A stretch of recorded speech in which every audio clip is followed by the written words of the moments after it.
Hi friends, welcome back. तो friends, अभी की न्यूज है, चाइनीज ऑफिशियल्स रिएक्ट ऑन अग्नि 5 डिप्लॉयमेंट, इंडिया डिफेंस अपडेट।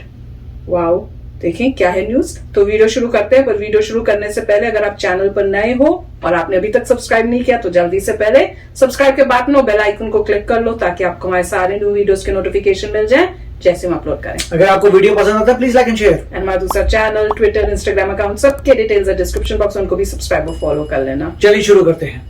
नमस्कार दोस्तों, डिफेंस शो में आपका स्वागत है। तो दोस्तों, बहुत ही बड़ा अपडेट निकल कर आ रहा है। भारत ने जैसे ही अपनी सबसे प्रलयकारी अग्नि 5 मिसाइल उतारी है तो फिर चीन में से तहलका मच गया है और आनन फानन में चीन की ओर से इसका रिएक्शन भी आ गया है और चीन के बड़े बड़े अधिकारी अब भारत को लेकर बयान दे रहे हैं, जिनसे पता चलता है कि चीन घुटनों पर आ गया है। तो पूरा अपडेट मैं आपको वीडियो में बता रहा हूं, वीडियो में अंत तक बने रहिए। साथ ही लेटेस्ट डिफेंस अपडेट्स के लिए चैनल को जरूर सब्सक्राइब करिए। तो चलिए वीडियो शुरू कर लेते हैं।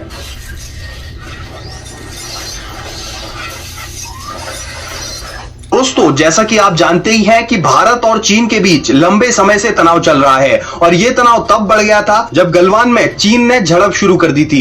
इसके बाद भारतीय सेना ने अगस्त में आगे बढ़कर जब एग्रेसिव एक्शन लिए और एलएसी के पास की महत्वपूर्ण पहाड़ियों पर अपना कंट्रोल ले लिया, तब चीन में हलचल मच गई थी और फिर चीन टेबल्स पर डिसएंगेजमेंट की बातें करने लगा था। और कुछ महीनों पहले डिसएंगेजमेंट पर सहमति तो बनी, लेकिन चीन ने इसको फॉलो नहीं किया और उल्टा एलएसी के पास बिल्डअप करने लग गया। तो फिर भारत कहां पीछे रहने वाला था। जैसा कि मैंने आपको शुरू से ही बताया कि भारतीय सेना अपने एक बहुत ही धांसू बैकअप प्लान के साथ चल रही है और यह प्लान तब नजर आया जब यह सामने निकल कर आया कि भारत की सेना ने एलएसी पर बहुत ही भारी संख्या में जवानों के रहने की व्यवस्था कर डाली है और भारत के 50,000 से भी ज्यादा जवान एलएसी पर अभी मौजूदा समय में पूरी तैयारी के साथ बैठे हुए हैं और चीन शक्ति प्रदर्शन करने के लिए यहां पर अपने अलग अलग हथियारों का परीक्षण कर रहा है। और इसी बीच भारत ने भी बड़े एक्शंस लेते हुए भारी तैनाती एलएसी पर करी है। तो उसको मैंने आपको बताया कि भारत ने किस तरह से भारी संख्या में पेट्रोलिंग बोट्स के ऑर्डर दिए हैं और कुछ बोटों को तैनात करना भी शुरू कर दिया है पेंगोंग झील में। दोस्तों, भारतीय वायुसेना तो बीते साल से गलवान में जिस पोजीशन में थी,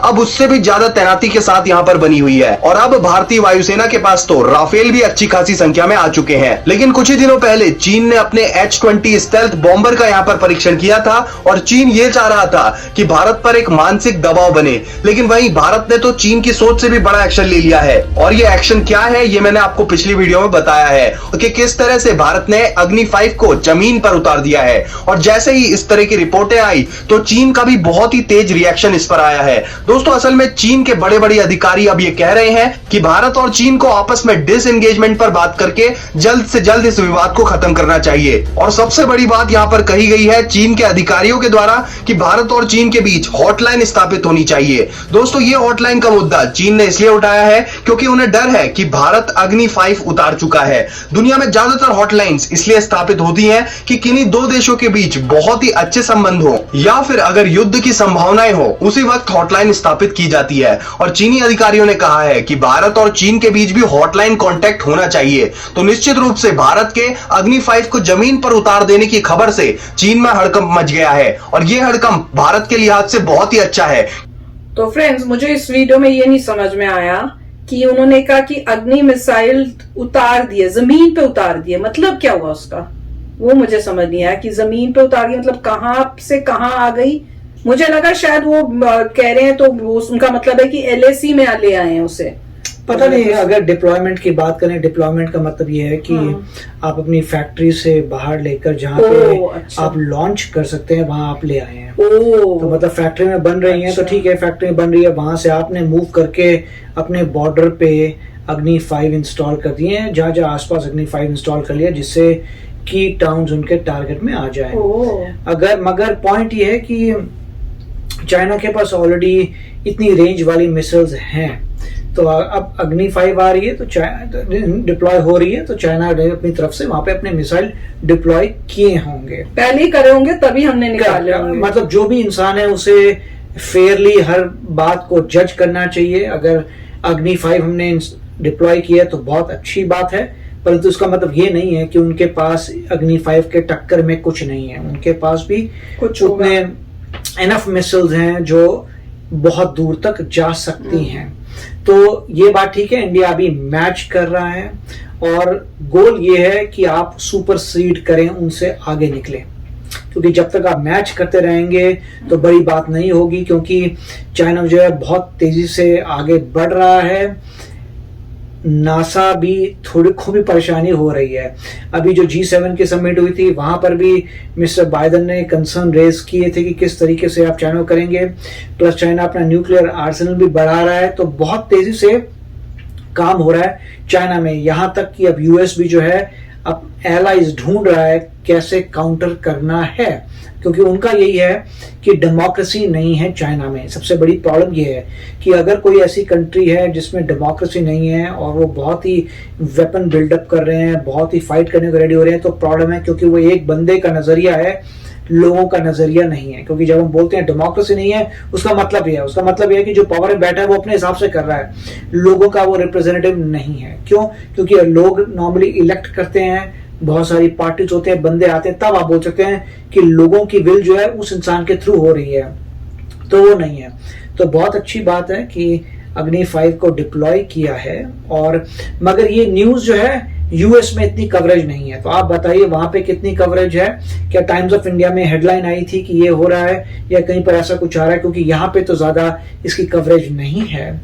ये छोटे छोटे आर्टिकल्स आते हैं कि इंडिया प्रिपेयर कर रही है, वो सब पॉजिटिव है, वो सब अच्छी बात है। और डेफिनेटली अगर ये बहुत बड़ी न्यूज है तो काफी मेरे वर्ल्ड में कवर होनी चाहिए इसके बारे में। मगर इंडिया को डेफिनेटली ये तो करना था ही, अपने ट्रूप्स को डिप्लॉय करना था, वो भी करना था। इनफैक्ट रिसर्च एंड डेवलपमेंट मैं कहूंगा सबसे इंपॉर्टेंट चीज है। और मेरे ख्याल से जैसे हमारे बोल रहे थे कि हमारे पास ड्रोन्स अभी इंक्रीज करने हैं, हमने कुछ वीडियोस किए थे पीछे जिसमें कहा था कि एक प्रॉब्लम नजर आती थी ड्रोन्स की, कि चाइना के पास अपने ड्रोन्स हैं और हम रेंट पे लीज कर रहे हैं, यूएस से, इजराइल से लीज कर रहे हैं, तो हम खुद अपने हमारे इन द मेकिंग हैं। तो मेरे ख्याल से एक तो हमारे ड्रोन्स आने चाहिए, और जो हमारा फाइटर क्राफ्ट है तेजस, उसको और इंप्रूव करना चाहिए। ये वैक्स बोर्ड जो भी उनका प्रोडक्शन को इंक्रीज करना चाहिए। अपने खुद रिसर्च एंड डेवलपमेंट से जो चीजें आ रही हैं वो जल्दी से आनी चाहिए। इनफैक्ट एक और न्यूज आई थी कि चाइना जो है कोई हजारों के तादाद में सैटेलाइट जो है मतलब अर्थ के 100 किलोमीटर के ऊपर फेंक रहा है, मतलब भेज रहा है। उसका गोल ये है कि वो इंटरनेट बनाएगा अबव द अर्थ। उस इंटरनेट से वो जो है कंट्रोल करेगा, अपनी पूरी कंट्री को इंटरनेट देगा, 6G जिसे कहा जा रहा है, और यूएस के साथ कंपीट हो रहा है। तो यूएस बता रहा था कि यूएस आगे है, मे बी 1 साल आगे है चाइना से, मगर उनको ये तकलीफ हो रही है कि चाइना भी अब बहुत तेजी से आगे बढ़ रहा है।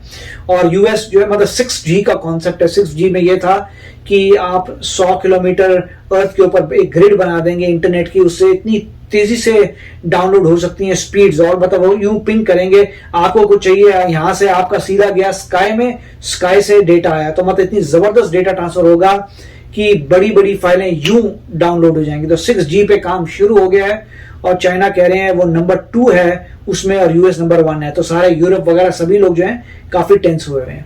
बाप रे।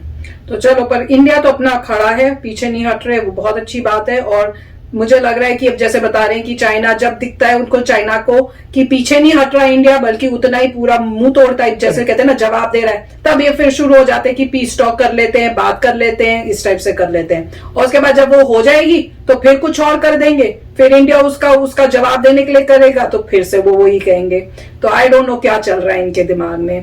पर अच्छी बात है कि इंडिया उनको बोल रहा है कि आप जो करोगे उसका जो है रिजल्ट आपको मिलेगा। वही कहते हैं ना, every action has a reaction. तो आपका जो भी एक्शन हो रहा है उसका रिएक्शन तो आपको मिलेगा ही। मतलब every action has a equal and opposite reaction. हाँ वही इतना फिजिक्स में जो न्यूटन्स के लॉ, वही तो बोल रही हूँ, समझ लिया होगा आप लोगों ने भी, है ना। मैं भी देख लो, मुझे फिजिक्स अपनी याद है स्कूल टाइम की। तो चलो चलते हैं, मिलेंगे नेक्स्ट वीडियो में बहुत ही जल्द। Till then take care and bye bye. तो अगर आप मेरे इस चैनल पे नए हो तो जल्दी से सब्सक्राइब के बटन को हिट करो और बेल आइकन को क्लिक करो, ताकि आपको मेरा जब नया वीडियो मैं लगाऊं आपको उसके बारे में जल्दी से पता चल जाए।